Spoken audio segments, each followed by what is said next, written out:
Hello there, this is Matt once again. Welcome back to another video. And this is a paid request for Jason. He sent two requests actually.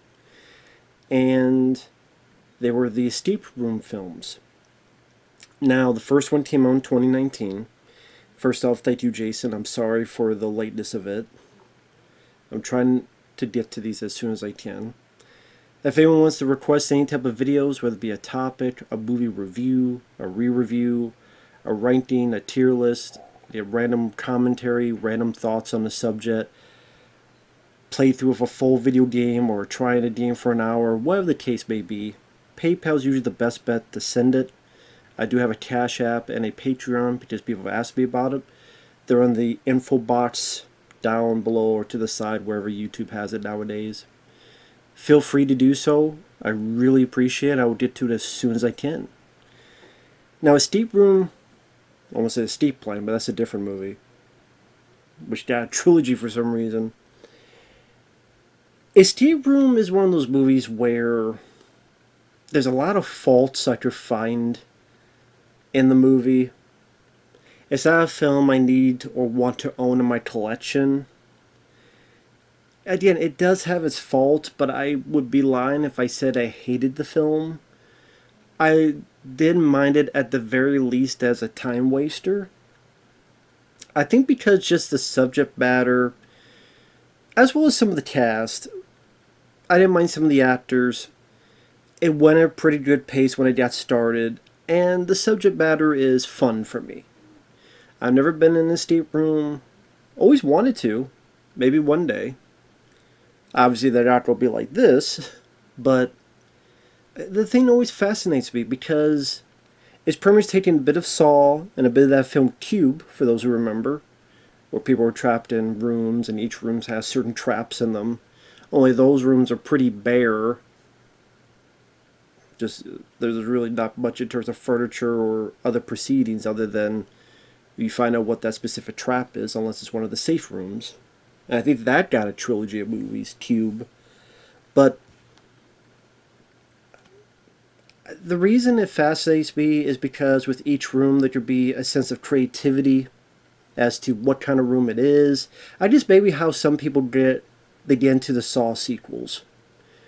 You watch a Saw sequel and, well, what kind of new traps do they have? And what kind of inventive traps do they have? And what kind of gore they have? Now, this does not have gore, which would disappoint quite a few people. But again, the creative designs of the rooms, there's a sense of fun for me of what it entails, how the characters solve them, that I could kind of maybe join along. More so in this one, and the second one is even more outlandish. And there's a certain entertaining feel for it that I don't mind and I enjoy. I just kind of the whole proceedings. If that doesn't intrigue you at all, then you wouldn't see this film in the first place. So at the end of the day, I thought the set pieces were fun. I think when the pacing starts, it goes by rather quickly. And I don't mean the acting. Now, the characters are very typical. You have the shy, quiet, introvert in her shell character. You have the guy who seems like he's got things put together, but he's going to be the dick in the group, the antagonist of the group. You have the nerdy guy who knows all about said subject. You have the kind of outsider guy, awkward outsider. You have the veteran. This play, God, what was her? The woman that was Taryn Page on the Daredevil Netflix show. I forget her name. I'm bad with names. She's in this. I liked her. She played the character Amanda. Yeah, I forget the actress's name. But I didn't mind the lead girl, Taylor Russell, as Zoe. Yes, she's quiet. Yes, she's shy. But that doesn't bother me because at least they do have an explanation. At least they have a reason for it. And, the arc is that throughout the film she gets out of her shell. Yeah, it's a typical arc, but I can relate to it because I was that kind of person who was very much in their shell, very much quiet, very much shy, especially in my early days and in school. So I could kind of relate to it. Granted, I didn't go through what she went through, but still, I could relate to it. Has that been done better? Sure. Lisa Wilcox and Nightmare on Elm Street Part 4. It will always be my favorite iteration of that trope. But Taylor Russell didn't bother me. Logan Miller as Ben, who's a stock boy, and he's kind of a dick to people, but I don't know, I didn't mind the actor, although the character, I didn't agree with every decision he made. Also, Tyler Labine, one of the guys in Tucker and Dale vs. Evil, which I'm a big fan of that movie. Tyler Labine is also someone here as kind of a blue-collar guy. At one point, he's a miner. I just kind of the comic relief, but he has a bit of a sweet demeanor to him. He's a much more tolerable version of Larry the Cable Guy. That's what I remind me of. Like if Larry the Cable Guy was not cringe and annoying.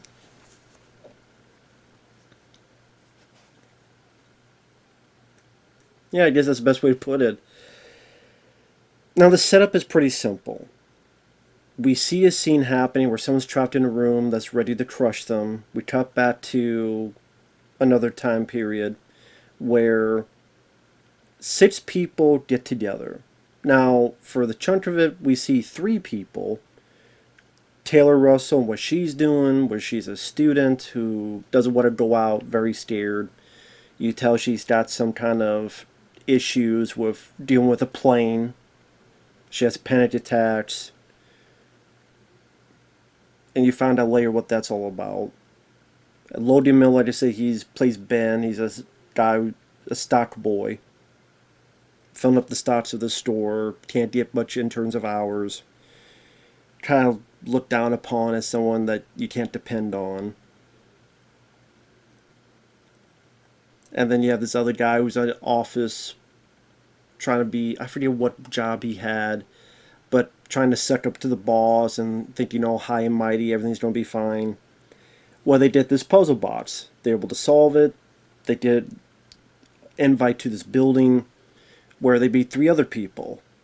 Amanda, the veteran, again, played by the girl who was Karen Page on Daredevil, the TV show, Netflix show, I should say. Tyler Bean, who's this blue-collar guy, and then this dirty guy who loves escape rooms. He loves escape rooms. He's been to plenty of them. And then it pretty quickly sets up the characters, so you don't have a whole lot of build-up with the characters.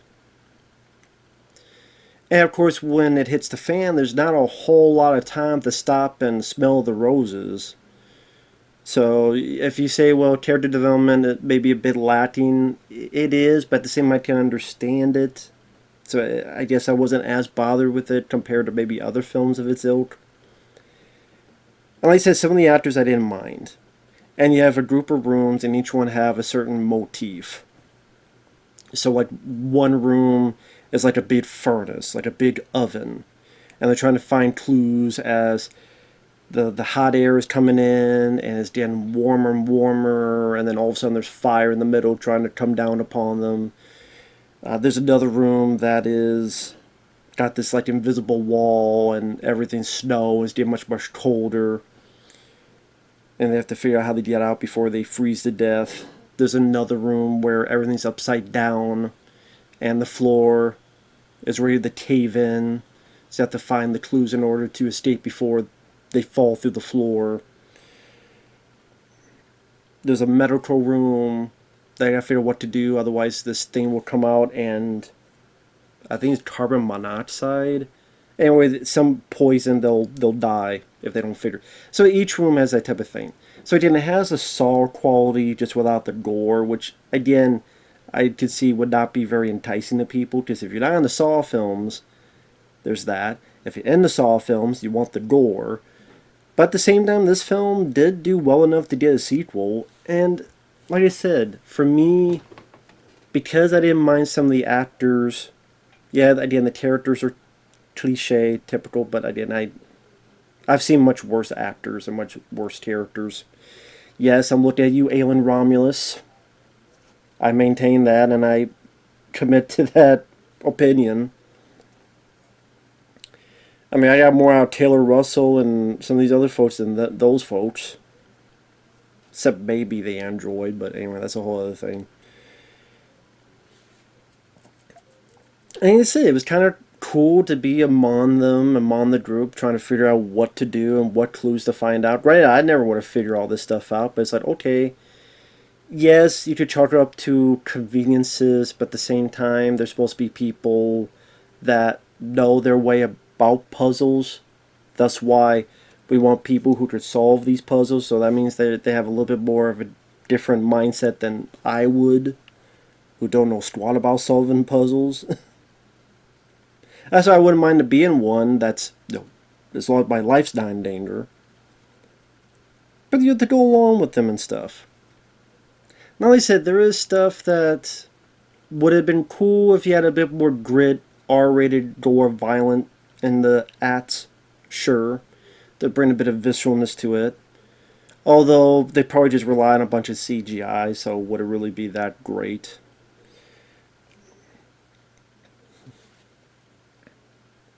They did more in the details, spoilers. Like, for example, they go through the first one with the giant oven.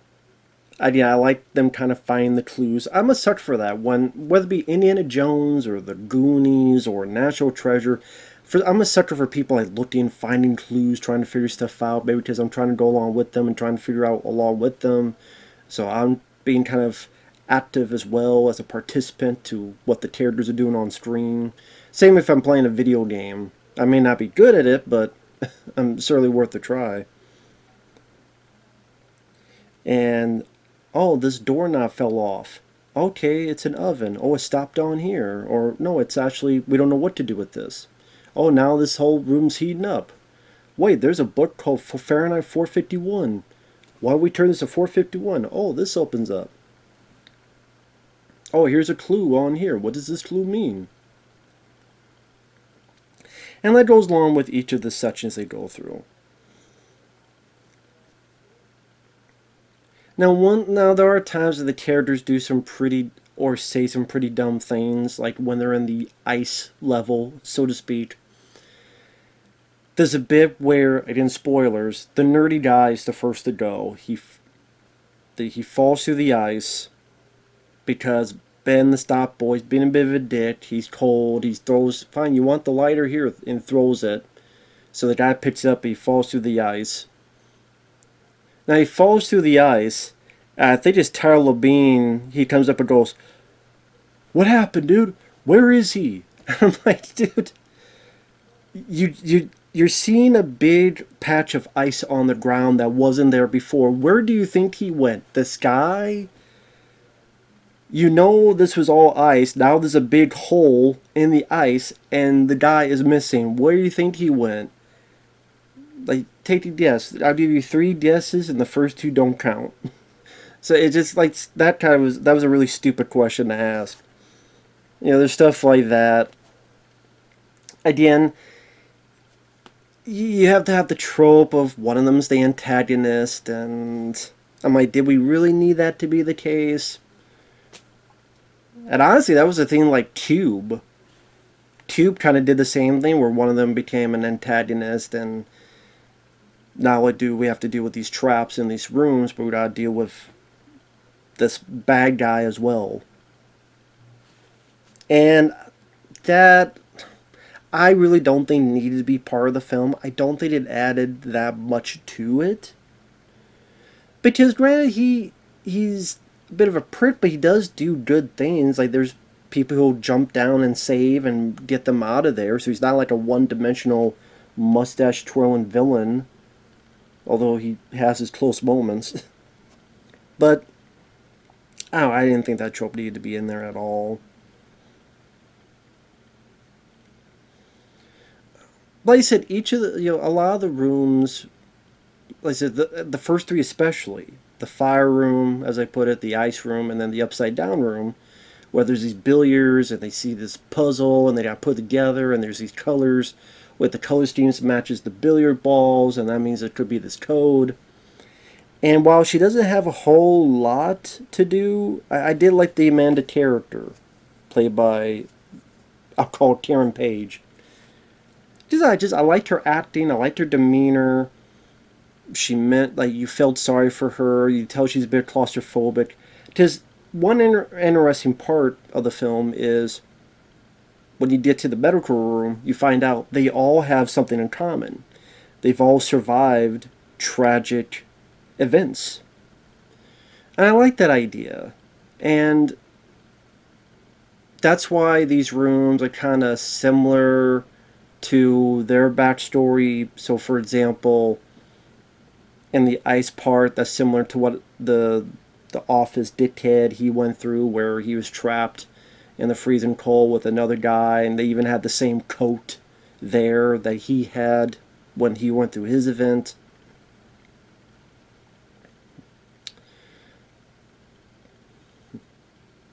And these little details that they pick up that reminds them of their events. But yeah, the veteran lady, she had a IED, a weapon attack that left her burnt up. Our lead girl, she was hiking with her mom, and there was a plane crash, and her mom died, but she survived. One was in a car, and there was an accident, and all his friends died. One had an accident in the mines, and he was trapped. His friend died, but he lived. So they all have their moments of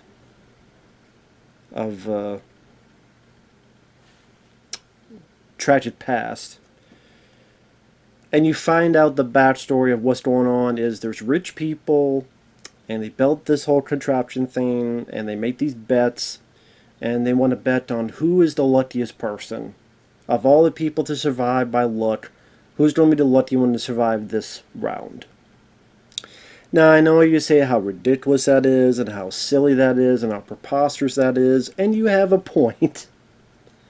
But at the same time, this is, I call, science fiction horror, with the way these rooms and puzzles are. And, I mean, one of my favorite films is The Running Man. And what's the plot of The Running Man? Rich people, or the higher up people, they get people and they put them in these games with this big old playground from hell where they hunt the in this case, prisoners down. Now, The Running Man is 100 times better with this film, don't get me wrong. Don't misquote me. I love The Running Man to death. But it's like, well, if I could buy that, then am I going to really think this is too ridiculous? Now, yes, there are ways to make it a bit more plausible. But it's always that catch-22 of you can make it more plausible, but you also want to make it more fun. And sometimes to make something more fun, you got to go outside the realm of reality. It's just whatever's going to float your boat in that subjective manner. And like I said, the set pieces, to repeat one more time, they were fun enough. At least the first three. And like I said, the medical room, the fourth one, that's when they see their files. Amanda, the veteran, or Karen Page, and the third room with the upside down, she's able to get what the people need and sacrifices herself to save them, where she falls. In the CGI land, and there is CGI elements in the movie. I kind of wish they would have done it 100% practical, everything in the film.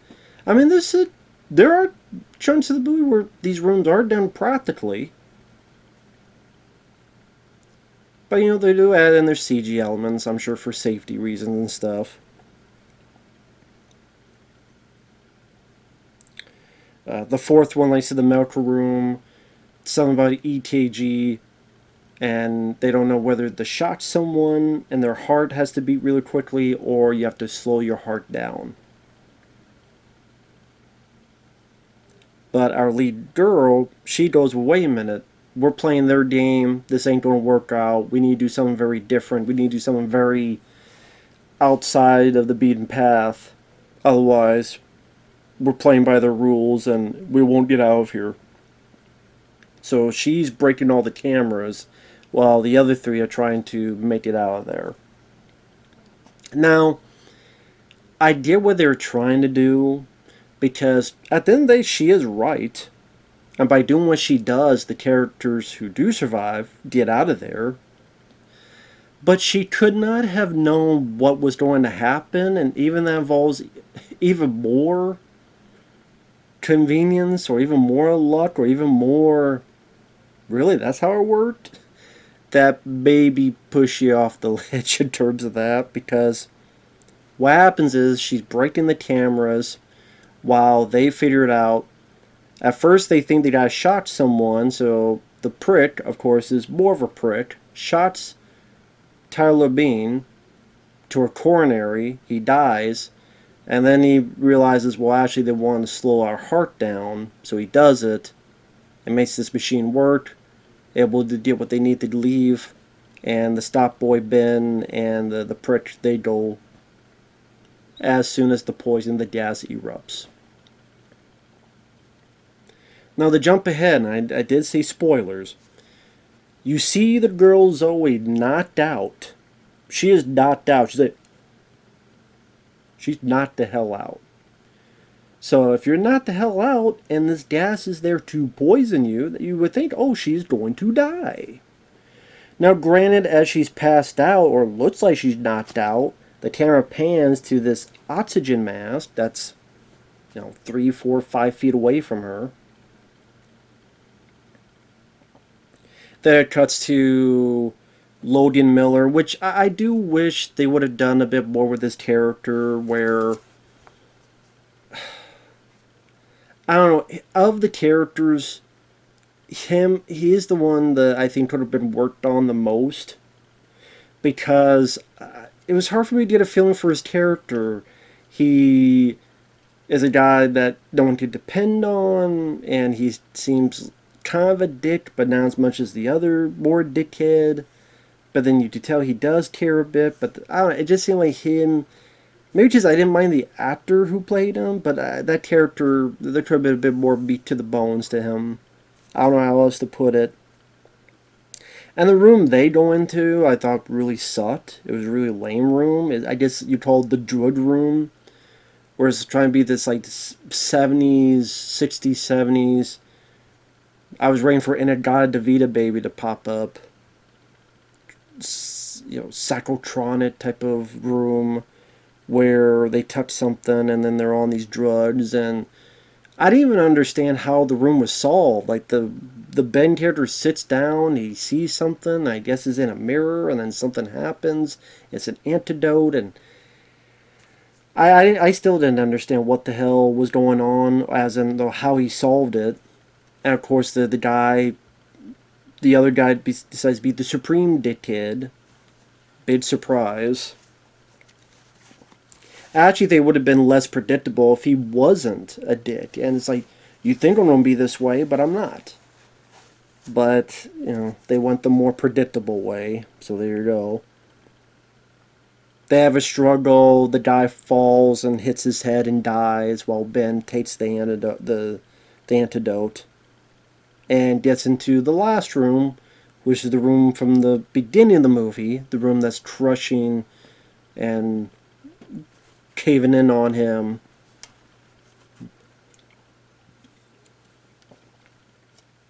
So they definitely will. Meanwhile, the other men who are there, the bad guys, they come in to clean everything up, and they pick up Zoe. But apparently, even though she was knocked out, even though she was there, somehow she woke up, crawled over, put the oxygen mask on, and I'm like, if you show that she was kind of weak, or she was kind of moving, or she was kind of struggling and being slow, then maybe I could buy a bit more. But when you have her literally not moving, I'm like, she's not moving. What, in the middle of being poisoned, then she don't wake up and go, oh, wait a minute. No. I'm like, come on, that could have been handled a lot better. And then she overpowers these two bigger guys and defeats them. And again, you think with this much money and this much stuff going on and this many rich people being involved, there'd be a lot more security. There'd be a lot more people in this facility, you would think, just to run these machines or run these rooms to make sure they run successfully. And you think that when she goes out, there'd be a lot more cameras, a lot more security. the ending I thought was really weak. I thought it was a very weak ending. Because Ben survives his last one. He goes to, what's it called? The Game Master? What, you Captain N? You the Gatekeeper? The Tea Master? What, the Game? No, Captain N is the Game Master, right? Unless you got a Nintendo Zapper in your pocket, and you hopefully you're not happy to see me, or you put away, I'm going to zap you with my dick in your mouth. Then you ain't no Game Master. You know, it's a stupid moniker. It's the guy, I don't know, it seems like someone that works at the local pharmacy, ready to overcharge you, an arm and a leg, and a pimp on your ass. And I'm like, what the hell is... And then it's like, well, you won. Blah, blah, blah, blah, blah. I say nothing that no one cares about. Then I'm going to try to kill you. And then Zoe gets there. Thankfully, there's no security. There's no guards. There's nobody there. So she gets the gun, let him go. Shoot him in the leg, shoot him in the ball, shoot him in anything. She doesn't. They get into a fight. He's ready to kill her. Ben finally does something. Saves Zoe and kills the guy. They leave. They bring the cops in. Of course, everything is gone. Then Zoe makes this pact of it's 6 months later, and we don't go after them. And Ben is like, no, and then it's like, okay, fine. And then the last scene is the bad guys going, okay, we know they're out there, those two, and I guess they're gonna, we've been keeping tabs on them, and we're testing out this new game where people are on a plane. So the next time these two are on a plane, they don't have some fun. And the movie's over. See, I thought the ending, the last 10 minutes, was really weak. Like, again, just some random dude with a thumb up his ass, with no guards, no nothing. And it seemed like it was just a bit too easy. And then it's 6 months later, and nothing happens. 6 months later? I mean, with the amount of rich people they have, 6 days later they could have something. 6 days later they could have, you know, a drug overdose, a robbery, something, anything. Because even if they think, whoa, they'll think their story's true. Well, they don't look at empty building that you've already scrubbed clean. What else you don't look into? I mean, I don't know. It just seemed like it was a really weak setup for a sequel that not every damn thing needs a sequel. But, you know, they gotta do it because you always gotta have a sequel. You always gotta try to have a franchise. Now, this came out in January. For a January film that's sci-fi horror, I mean, I've seen much worse. Like I said, I like some of the set pieces. I think some of the rooms are fun to watch, and again, I think it goes at a pretty fast pace when it starts going. I like seeing actors like Tyler Labine and the actors of Karen Page. I don't know, let me just find what's her real name. I keep calling her Karen Page. I got a computer right here. If I liked her so much, I could at least find her actual damn name. But I mean, for January, I mean, this is way better than Night Swim. It came out this year. It's a hell lot better than that. Deborah Ann Woll. There you go. Deborah Ann Woll as Amanda. A.k.a. Karen Page on Netflix's Daredevil. Yeah, this is one of those films that, like I said, it's a time waster. I didn't mind it for what it was. I don't hate the film, but it's not a film I would ever see again either. But at the same time, it doesn't make me mad or angry. And then it did get a sequel, and that was the other request Jason sent, was the sequel. Tournament of Champions. So I'll get to that next. Thanks for watching. Take care. At the end of the day, it has its problems with logistics and some predictability. Yeah, there's issues with its writing and stuff, but like I said, the escape room concept for me was fun enough to view a 90-some minute movie, as imperfect as it is. So with that said, thanks for watching. We'll see you guys later.